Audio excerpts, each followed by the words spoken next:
Hi, my happy enders, and now I'm going to do something a little different. I'm going to go through all of the sponsors, and if anybody does want to sponsor us, please get a hold of us on either social media or email me at joyshappyendings@gmail.com. Also, if you could like, subscribe, comment on iTunes, that would really help us get us up there. So our sponsors right now are Blue Apron. Blue Apron is an amazing service where they actually go grocery shopping for you, send you the recipe and the food. All you have to do is cook and take the credit for it. BlueApron.com. I love it. They're so simple, and the recipes are really cool, so it almost makes you feel a little fancy. But if you go to blueapron.com/happyendings, which is BLUEAPRON.com/HAPPYENDINGS, you get 30% off your first box.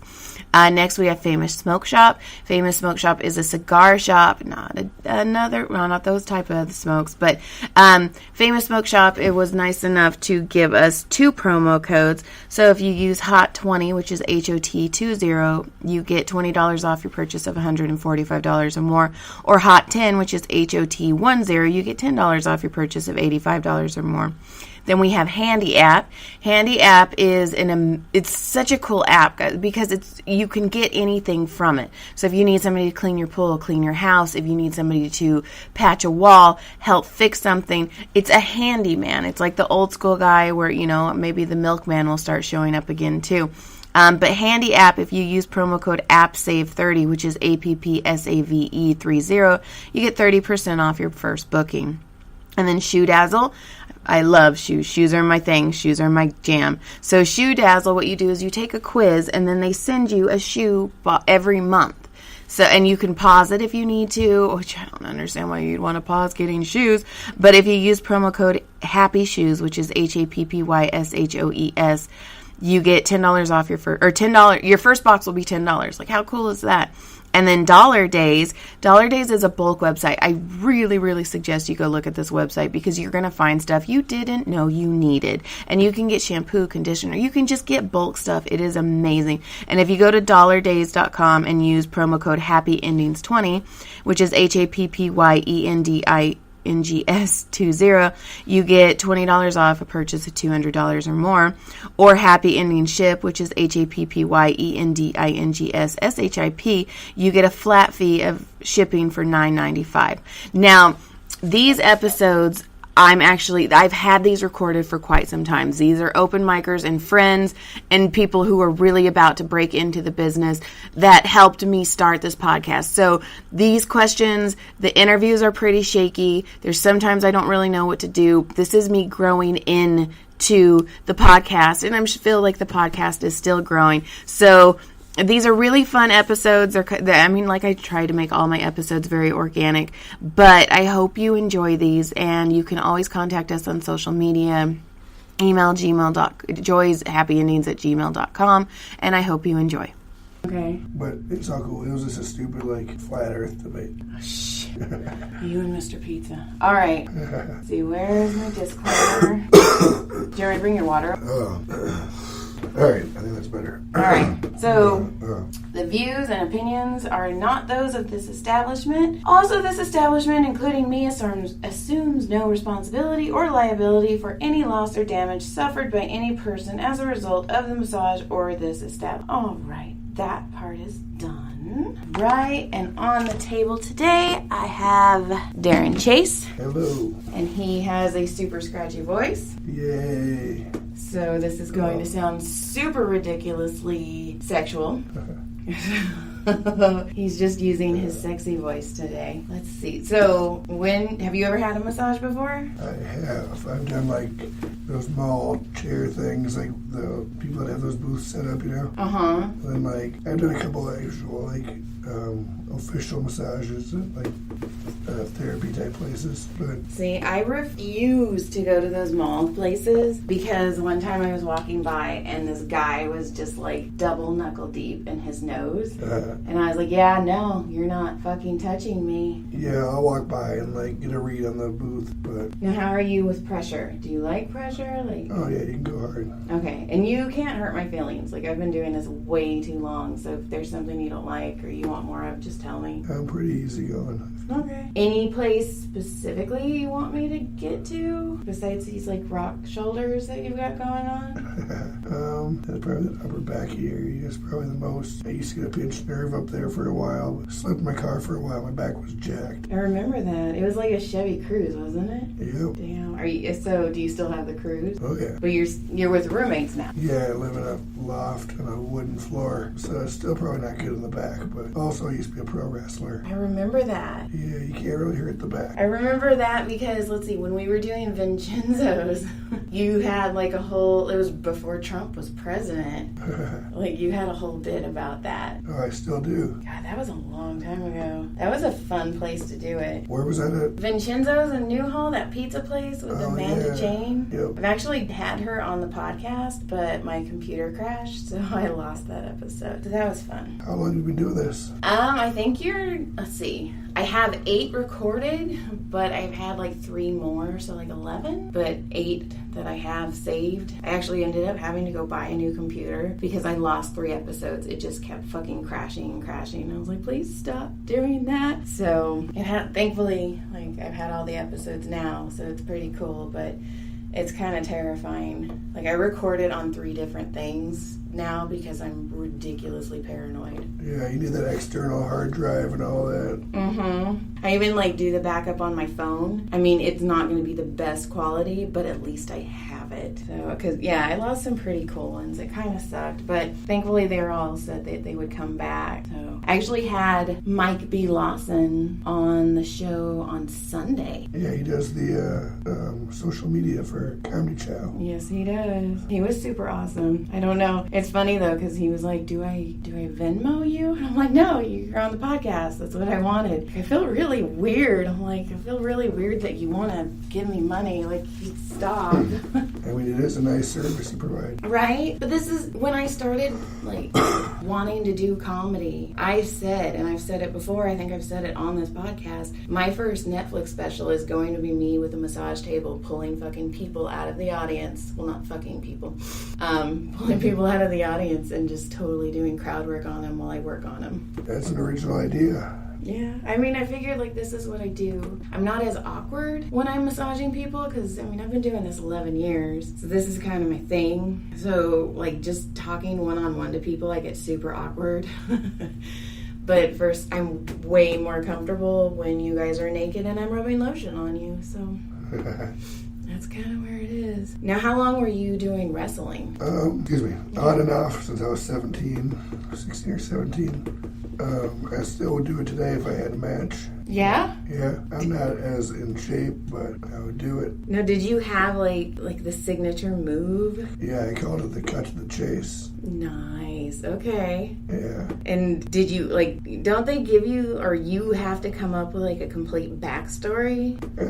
It depends. Depends on the promotion. Like, I was just kind of the jobber guy that would lose and no real backstory other than I said I was from Dayton, Ohio. Okay. And, like, that was it. Just because it was like, I'm from Minnesota and they didn't want you to be local. So you just pick a place. And I wanted to pick a place that wasn't, like, an obvious fake thing. Like, you're not from New York City. You know? Right. Like, I could have been from Dayton. They didn't know. You know, it's like, it's just one of those Midwest towns that they were like, oh, yeah, okay. Yeah, that makes sense. So it kind of gave that, like, away thing. But, you know, then I moved around and not many places where I claim would. Okay, that's great. So how, like, you 17, did you, like, do you have matches, like, a lot of matches under your belt?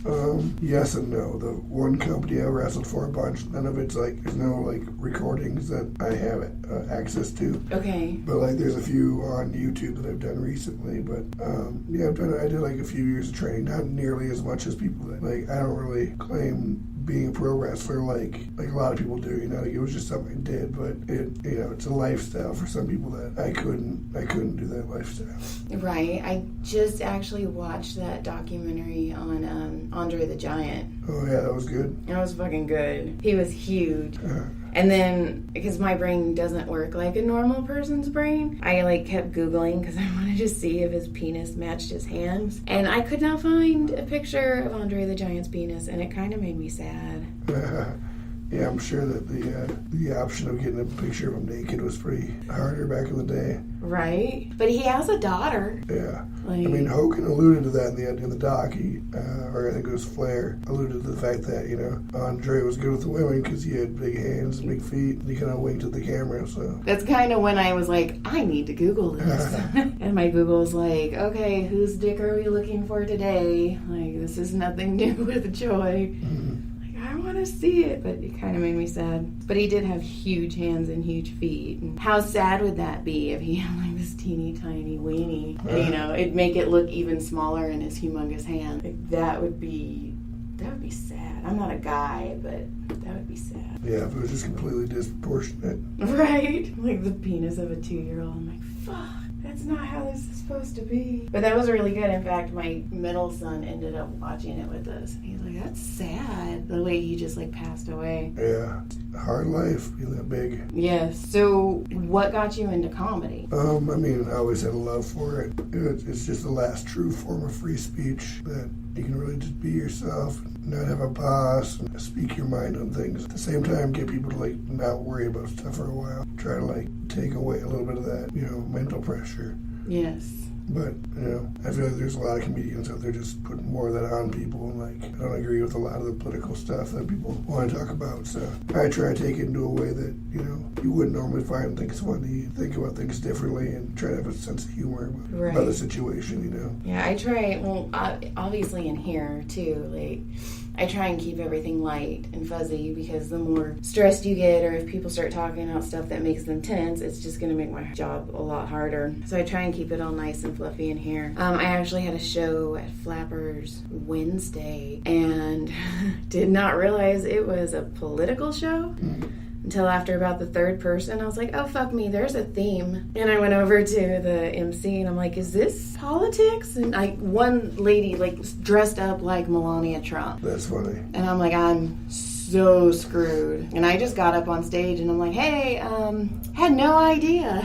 And I did my only political joke I have, which is, I think Trump's penis looks like a Cheeto, and not the pretty puff one, like the crunchy, deformed one. And that's kind of what I did. I was like, yeah, that's my stance on politics, guys. Is I want to know. I guess I didn't realize how big I am on dicks until I started talking about it. That's bad. Yeah, I have kids, so yeah, I'm that mom that all the kids are going to be embarrassed of. Shit. Hide your dick. Right? 3 of them. I have 3 boys. They're going to be like, I'm not going to bring any of my friends over because my mom's I'm going to be in an old folks home by the time I'm 40. I'm just going to be like, hey, she's crazy. Just let's ship her. Let's get rid of her. Now, you said you did the Comedy Store last night? Yeah, Belly Room. Nice. It was fun. Good crowd. What show is it for? For Michael Q. Okay. Yeah, his Comedy Madness. Okay. I don't think I've done that one. I felt bad I didn't go up to the Belly Room last night, and it was Dawn's birthday. Yeah, Jimmy Kimmel was there. Yes. Oh my. So, I don't want to throw. Well, no, I'm not throwing anybody under the bus. But one of the new security guards was standing there, and Jimmy Kimmel and Guillermo were walking in the back parking lot, and he's like, excuse me, I need you guys to go to the front. And I grabbed him, and I'm like, dude, that's Jimmy Kimmel. And then another door guy kind of grabbed him, and he's like, no, it's fine. Let him go. I was like, oh shit. Then you could just tell he was like, oh. And we're like, yeah, we were all kind of looking at him like, yeah, look before you yell. He's a pretty recognizable guy. Kimmel. Yeah. T.I. was there last night too. Yeah. And the rapper, yeah. He came in through the front. But yeah, it's a fun place to be. It's my favorite place in the whole wide world. I have a dog named Mitzi. Yeah. I have another dog named Farley. I run deep, and I'm that ridiculous person who knows all the Comedy Store history, except for what you told me that night about the Belly Room. Yeah, that's from Jeff Scott's video. I fucking loved it. He said he's going to come on the podcast. Nice. And I cannot wait because that man has so much history in his brain. I kind of just want to split his head open and just eat that brain. It makes me sad that Mitzi's gone because there's so many stories that are lost now. Yeah, it's good and bad because of her health, but at the same time, It really kind of changes the feel to a Yes, point. it does. But, like, I think Justin Martindale was telling me that, like, 2 nights after she passed away, at, like, 3, 4 in the morning, the cops came because the security alarm at the Comedy Store went off. Yeah, I heard someone say they think it was maybe Boone, but Boone says it wasn't him, that it was Mitzi. And, you know. But it was the door for the roof. Yeah. I don't know. I don't really believe in ghosts, but I'm like, fuck that. If anybody's gonna come back from death, it's gonna be Mitzi Shore. I've heard so many things from people at the Comedy Store, people at the recording studio called The Alley, and then my friend up in Seattle. There's the craziest of stories in terms of like, and I've heard stuff at the Comedy Store. I heard what sounded like children playing up in the men's room bathroom of the belly room. Oh shit. Yeah, this is like a couple years back before a lot of the construction's been done. And it was like a weird, like it didn't sound like adults or, you know.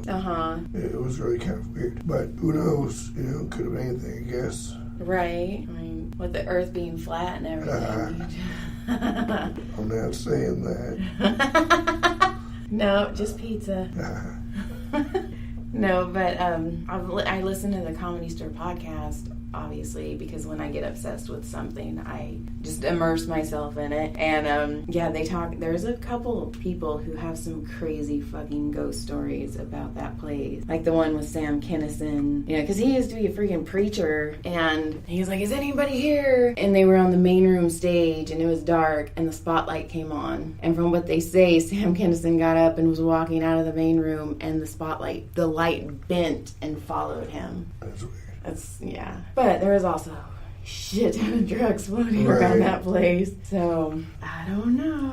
Yeah, it's got a different energy to it, that's for sure. Yes. Like, you step into, I don't know, like, I feel like you're either going to be like, oh shit, I belong here, or Like, you either feel how special it is, or you just don't get it. Yeah, and that's how I gauged who I wanted to talk to in LA when I first moved here. If they didn't go to the Comedy Store or purposely avoided it, I was like, oh, alright, well, not my kind of person. That's fucking a fantastic gauge right there. I like that. I met a lot of people that were like, no, I stay away from there. And I was like, that's weird. Why would you stay away from the best place, comedy? Right. But a lot of people, I get it. They don't want to expose themselves to it before they're ready or, you know, like they're intimidated or whatever. But I think it's a great place to learn to sit in the back and just see how, just the energies and what it takes to like work a crowd at 1 in the morning versus 9 p.m. Exactly. You know, like really you take that to any other town, and like I went back to Seattle my first week after being here, where when I first visited LA for the first time, I didn't write any new material, but people were like, man, you've been writing. Like, no, I just have a different energy, different attitude. Now I believe in myself more because I've seen like, you know, what comedy is and, you know, what other people are doing. And, you know, it just gave me reassurance that I was on the right path, but also like how far I had to go. Yes. So, well, at least for me, so much so. Because even when I was doing those Vincenzo shows, I think like 2 years ago, I don't even want to say I took a break. It's just I was only getting up on stage maybe once every 2 months. And I was just kind of piddling around with it. And we were always at the Comedy Store. And I watched comedy for, I think almost 2 years before I even was like, I want to do this. And because I would just watch them. And a lot of the times I was guessing the punchlines, or I was thinking of like different punchlines. And I'm going, well, I could fuck it. Because I knew I could write. I just didn't know if I could perform. And as of right now, I'm not the greatest performer, but I can write. that takes time, you know. Yes. And I do not have the confidence yet. I mean, I still fucking get nervous. If there's 2 people in the crowd and it's freaking flappers at midnight, I'm just like, oh. Yeah, I'm less nervous if there's a crowd. But that's like, sometimes if the person before people are really crushing, it's like, can I keep up this energy? Can I, you know, maintain? And that's, but I used to puke before I went on stage. Really? Yeah, my first year I'd throw up sometimes a dry heave as I was walking to the stage. And oh, shit. Yeah, I don't like public speaking. As a pro wrestler, I never did promos. I just wrestled and did the stunt element of it. See, I'm the opposite. Like, I did the speech at the high school graduation in front of thousands of people, and I took public speaking, and I fucking loved it. And anytime there was a microphone, I was like, oh, I'll say something inside that magic talking stick. But the performance-wise is still And I'm still trying to learn who I want to be on stage. Right. Like, I'm having trouble bringing my real life to stage, and that's what I'm working on right now, is writing real, true shit instead of like my observation shit that I just come up with all day long. I mean, it's a perfect blend of all of that, though. He's got to find your voice, you know. Yes. Which, ironically, right now, I don't have mine. I was just going to say, we've got to find your voice first. Yeah. You obviously lost it somewhere. Man. It's ridiculous. Just yesterday, woke up, no voice. That's crazy. But you know, it kind of makes sense because we are going, I'm going to go biology nerd for a little bit for a second. We are turning into spring and we're going from hot to cold to hot to cold. So you're going to have your like post-nasal drip and your allergies and your pollen. Yeah. And so, I mean, so many things could have just irritated that soft tissue in there. Yeah, a couple months ago I was sick, and I think it was just so freshly healed that it was like, yeah, the weather, and what are you going to do? Yeah. Right. And I mean, staying up so late, and you're touching that microphone with who knows what is on it, and it's a rough life. Like, passing bowls around with everybody, and smoking random weed. See, I don't. See, I've been told also that I'm just not going to make it in comedy because I've never done drugs. Oh, that's Brody Stevens' joke. Yeah. He says 85% of the people at the Comedy Store smoke weed. The other 15, not funny. Not funny. He told that. It was funny because I heard that joke for the first time when I had just decided. I was like, I'm going to fucking do it. And then I heard that joke and I'm like, oh, maybe I shouldn't. And then now it seems like a lot of the open micers are just like, oh, Mama Joy. And I'm like, you're in your 20s. I really can't be your mom. I would have been super fucking young. But yeah, I collect people, so I've been doing that a lot at open mic. But I just started doing open mics in January. It was my New Year's resolution. I'm like, fuck it, I'm either going to do it or I'm not. Yeah, you got to get up almost every day, if not every day for sure. Which still isn't happening because, you know, I've got this. Right. I've got, you know, those little things that call me mom. Yeah. Which is rough, and they're assholes. Oh, shit. Where are you going? Why are you doing it? You just don't go. And I'm like, I gotta go. And they're like, no, Mommy, just stay here. Like, dude, that's not fair. And I can't turn it around on them and be like, no, I'm gonna miss you. Don't go to school. Because then they'd be like, okay. Right. So, be nice if I could do open mics like while my kids are at school, which is kind of what I do here. I just practice new shit on you guys because you're naked and you can't really escape. And if you don't laugh, then I'm just going to stick my elbow in you. So that's how I gauge my stuff. Sometimes it's all it takes. Right? And it was funny because I was talking to Big Chow last night, and I don't think he realized how disturbed my mind was. And we somehow got in a talk about anal. And I was like, oh yeah, you know. He's like, I've never done it. And I'm like, oh, well, when you do, like, make sure you ask her what she had for lunch. And he looked at me, and then he's like, oh, I get it. And I'm like, yeah. This is what I do all day long, and I am so surprised I have people who come back. Like, I'm booked weeks in advance, but I am not professional in the least. I don't know why people come back to me. Yeah, it makes people comfortable, you know? Yeah. Like, that's funny that you say we were at the Comedy Store, and we were talking to Jesus. I feel like I'm name dropping right now. It's weird. And I was talking about the podcast, and everybody's like, oh, you know what, that's really cool, because everybody feels comfortable around you, and, you know, you're just a safe spot for people, and everybody knows they're not going to judge you, and whatever they tell you, you're going to keep a secret. And then John, out of nowhere, he's like, yeah, babe, you're just really homely. And I looked at him and I'm all, like, I went like Princess Bride and Dingo Montoya on him, where I'm like, that word does not mean what you think that word means. Right, yeah, not the choice word. Yeah, and he's like, no, like homely, like, you know, like you're comfortable. And I'm like, God damn it. First definition of homely is unattractive. Yeah. And it was funny because, like, it split the room because all the guys were like, yeah, Joy, you're homely. And then all the girls are like, why does he keep calling you that? Like, he needs to stop. Like, we, you know, as women, we know every synonym for ugly there is. Mm-hmm.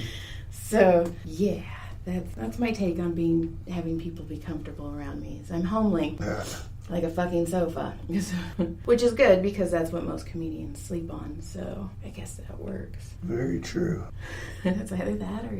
How long did you live in your car? About 2 years. 2 years? Yeah, probably to be fair, a year and a half with combined times of like when I was in Minnesota for a little bit or the times I had hotels. It was probably a total of a year and a half. Okay. Sleeping in my car and then 6 months of like hotels or like other people's houses. And where would you, like, did you have like a specific parking lot that you liked the most? Yeah, up in Panorama City on Van Nuys and Roscoe. Okay. There was a Universal Fitness and a CVS, neither of which are there anymore. But I park in that parking lot every night. Never got messed with. It was never an issue. I had both my kids at Panorama City. Chrysler. They were both cut out of me. Yeah. No, did you do like lean the front seat back or were you for that? Yeah. Yep, just curl up in the front seat, get my pillow and curl up on it. And you'd be like, because I know like Tony Hinchcliffe always talks about you would be up with the sun because... Oh yeah, you can't sleep past 9 a.m. That's crazy. It was so hot. That sun's hitting you. Sometimes I find a spot that had shade. I could sleep till like 11, but I'd have to move my car usually to find the spot. Right. That's crazy. And it's amazing, like, how many comedians I've talked to that are like, yeah, I'm living in my car. Yeah, well, I mean, it's like you don't need a reason to go back to a place if you don't have the family. And, like, you know, it's like the Comedy Store is my home because that's where I would go to, like, sit down and talk to people. And, like, then when it was time to, wrap it up, I'd go sleep in my car, wake up in the morning and, do my daily errands and shower, hit a mic, and back to the store. Did you write a lot? Like, did you ever, like, end up at, like, a coffee shop or the library and just write? I don't really write like I probably should. Okay. Yeah, I just think of things and tell myself I'll remember it later. See, I have a hard time with that because a lot of the shit I come up with is in here. Yeah. And I can't be like, hold on, let me write that down. And I don't want to be that crazy weird massage therapist also that records every massage. Because that wouldn't be illegal or anything. Yeah. I mean, it's happening. Yeah. So, but, being that I work for a chiropractor, it would be kind of weird. Like, hey, I'm just going to record every massage and see if I can get something out of it. Yeah. So that's hard. Like, there are times I know for a fact me and the patient have been in here fucking just dying laughing. And I'm like, oh shit, I'm going to remember that. And then I go and I wash my hands and I start making the bed for the next patient. I'm all, fuck. What were we talking about again? Yeah, that's the toughest thing, and I hope it comes back to you. Like, a lot of my stuff, I'll think of it, and it's months later until it gets on stage, because I'm like, oh yeah, there was that, let me try that. I have that too, and a lot of that is like shit my kids say, because I hate to say it, but my fucking kids are funnier than I am, unintentionally. Like, the shit that comes out of their mouths it's hilarious. I'm like, man, you know how hard I try to do what you do naturally? And so I'll tell them, I'm like, mommy's stealing that. That's mommy's now. Until you're old enough to get on stage, all of your shit I own. Now, did you grow up in like a super funny family or? I was an only child, so I grew up watching TV. My dad died when I was younger, so like a lot of time to myself watching TV, that kind of thing. Okay. So yeah, I mean, my dad's side of the family, we kind of have the same sense of humor, a little drier, a little like kind of, I don't know how you do explain it, but no real like zany family members or anything like that, but just kind of witty and stuff. Do they ever do they support you and watch you? Oh yeah. Yeah? Yeah, my one aunt has come to almost every show in Minnesota. And I feel bad because I'm like, I do a lot of the same stuff. That's my problem because I write so much. I don't know, I have that weird writer's brain. I have never done the same set twice. See, that's the thing though, that with comedy you almost have to. I know. To be able to get really, really tight material that doesn't feel like you're open micing all the time. I know. That's my problem. And I know it. Like, I know that I need my type 3, I need my type 5, and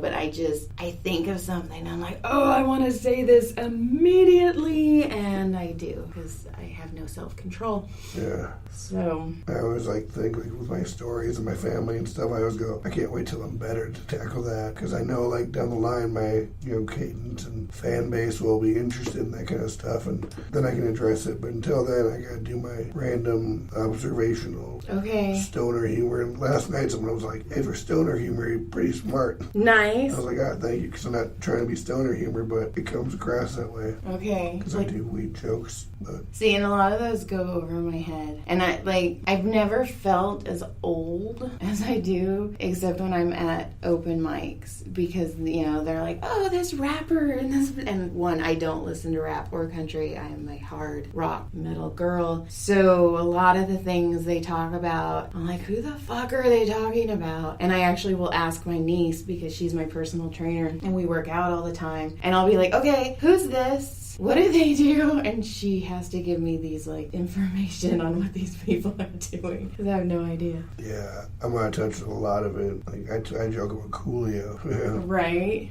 An idea how in touch I am. It's hard. I don't know. And I did a thing where recently I had to write 5 monologue jokes, and it was politics, entertainment, sport, a top story, and a wild card. But you only had 3 hours to do it, and it had to be on something that was on the news that day. And that was one of the toughest things I've ever done. And I mean, I like the jokes that I crafted. I could use them, but that I've never scoured the news I scoured the news that day. I haven't done any topical stuff like that. I probably should. It's good exercise. It was, and I actually told the person I applied for the job, I didn't get it, but I was like, you know what, that was a really good exercise. And even though I didn't get it, the opportunity that I had and the fact that I did it and I could do it, I think I'm gonna start doing that. Maybe not every day, but maybe once a week, just fucking scour the news and get a politics and entertainment. Probably not a sports, because that was the hardest one for me to write, because I don't do sports. And, my top story and my wild card, and just, because that's what Argus Hamilton does. Right. And I fucking love him. I want to write his book so bad. So, that was a really crazy exercise, and it was super stressful. I divorced John at least 4 times that day. Fuck you, I don't love you right now. What do you think of this one? So how often do you write? Or you just come up with things on the fly? I'll insert something new into my act, maybe once a month, or, it really depends on, kind of what I'm working on, and, my conspiracy theory stuff is kind of newer that I'm playing with lately, but, I just never really write. I thought of a lot of stuff my first couple of years, and I've just been tightening it and doing it in different orders and just trying to kind of showcase what I have. Right. As opposed to being that person that's let me tell my opinion about this today, to people that that's why I don't do a lot of mics. It's kind of the same crowd, and I like to make new people laugh. Yes. The stuff that I know is going to work, and I change it over time. It gradually changes like an amoeba, but if I do a longer set or a shorter set, they're never the same set. I'll do some new stuff. Last night I added a new little tag to my look like joke, and it worked well. Okay. So it's just kind of every now and then give a new thing a try. Right. But I really should dive into my C or D material and pull that back out and just do only sets of just that. Now that I have my act that I know works, Right. But it's just hard in this town to want to try new stuff or stuff you're not confident in if you're kind of showcasing for people that could really, get you a good spot. I could see that. That makes sense. Now, how did you... So that's kind of why I like the Comedy Chow, is because, you guys are barking down there, and you get those crazy friggin', people from out of town or out of state, and they have no idea what they just walked into. Or out of the country. Uh-huh. And they're fantastic. They're just wide-eyed and bushy-tailed, I'm in Hollywood. I'm going to see a celebrity. Sometimes they're very jaded, and it's fun to try to get them to laugh if they don't understand English as easily, or it's a good workout room. It is a good workout room. It's honestly, and I've said this before, it's my favorite open mic. It's my favorite place on Wednesdays. It's the best open mic in LA. Yes, completely agree. Now, how did you get involved with Comedy Chow? I think I just started showing up and helping Bark. Okay. I mean, because early on, not a lot of people were coming there, and people weren't really helping out. So I'd sit out front and just try to tell people, hey, there's a show happening here. And it turned into like kind of more of an organized production. And not to like toot my own horn on this, but like I was telling Steven for a while, he needed advertising in the windows and a sign on stage. So when people took pictures, it would like really brand the stage. So like he didn't have a name, and I kind of forced him to get a name so I could make a sign. And I made that first draft tag board sign. Okay. That now turned into the logo they have now, and which just now opened up to so many changes and improvements to the stage. And I feel like it was like that little movement of like, okay, well now that we have this, what else can we do? Yes. And now it's turned into like a club, because I felt like a club when you have the name behind you. And I really like take pride in like opening that door, but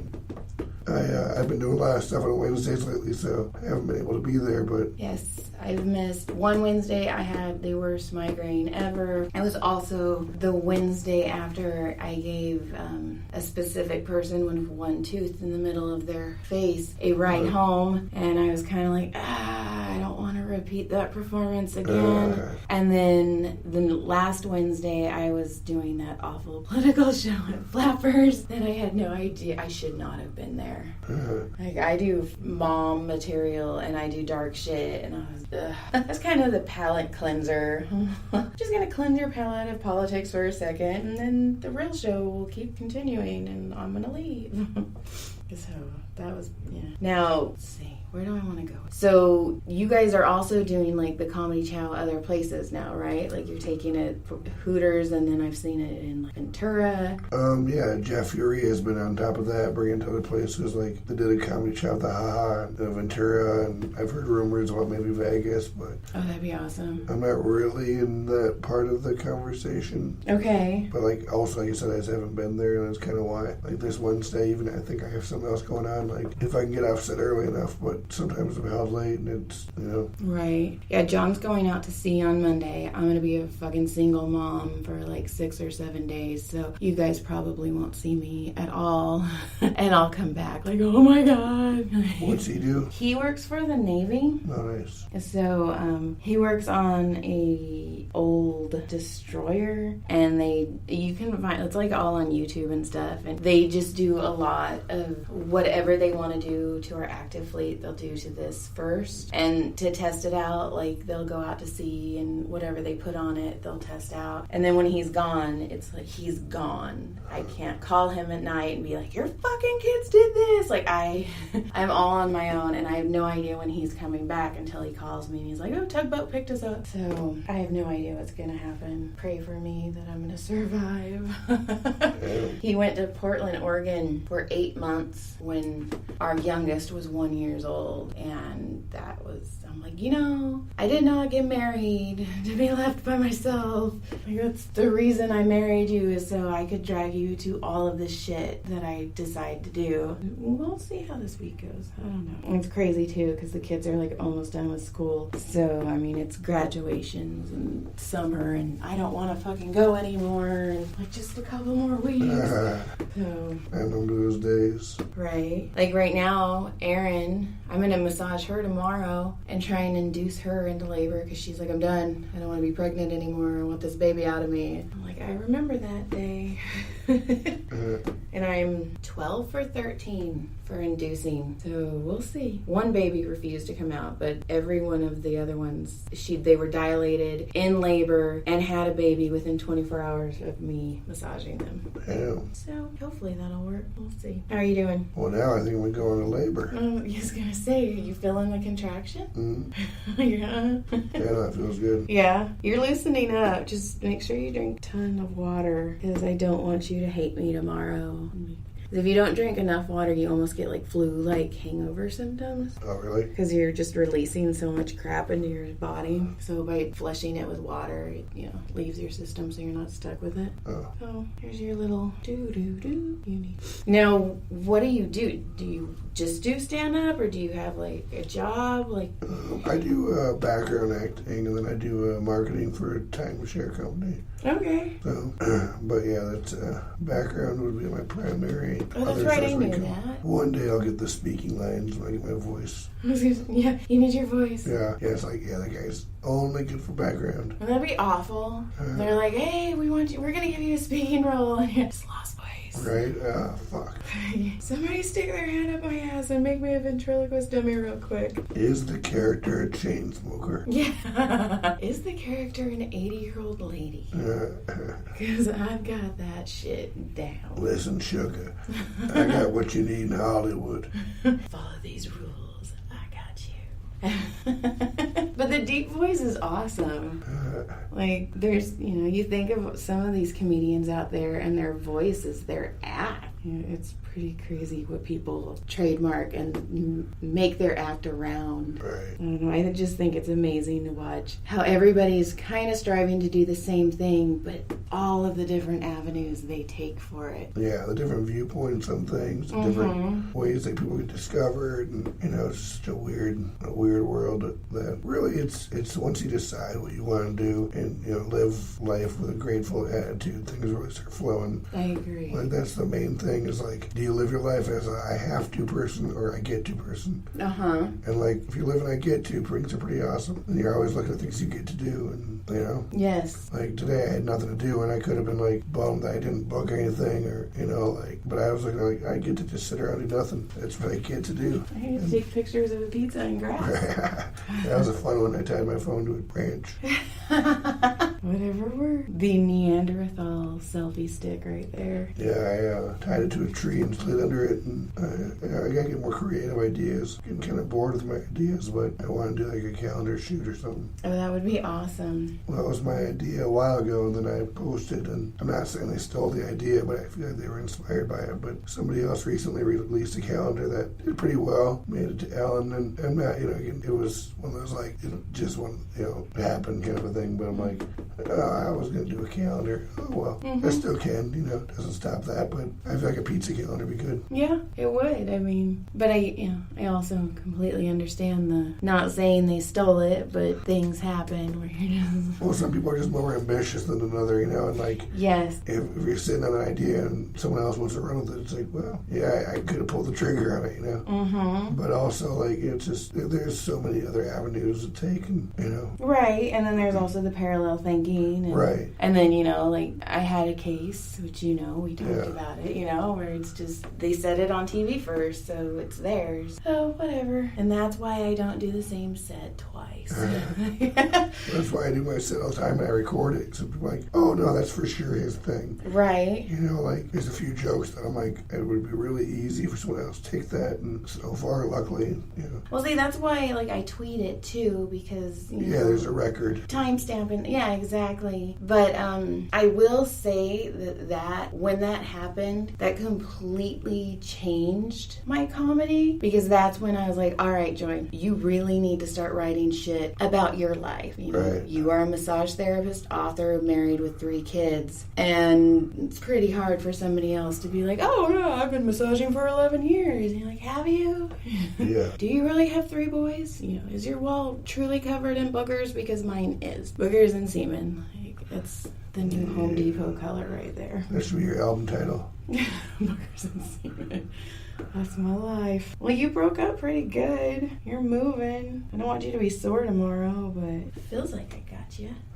Now, and like I've been saying, I don't know when this episode's going to come out, because what I want to do is get a lot and then release some and then start releasing one a week, but I want to have kind of a nest egg. Yeah, makes sense. So, is there any like social media you want to plug? My website, Darrin Chase Comedy, DARRINCHASE comedy.com, or at Darrin Chase on Instagram and all that stuff. Nice. And how are you feeling? Feeling great. Nice. All right, see? Come pay Joy for massage, people. Right, please. All right, so that is episode I have no idea. I think that's how I'm going to number all of them. And I hope you guys are all relaxed and have a good day. All right, that was that episode, and I hope you guys enjoyed it. Please like, subscribe, anything, especially on iTunes. I really need to get my iTunes up. Follow me on social media. Email me if you have anything or any suggestions. joyshappyendings.com, and have a great day.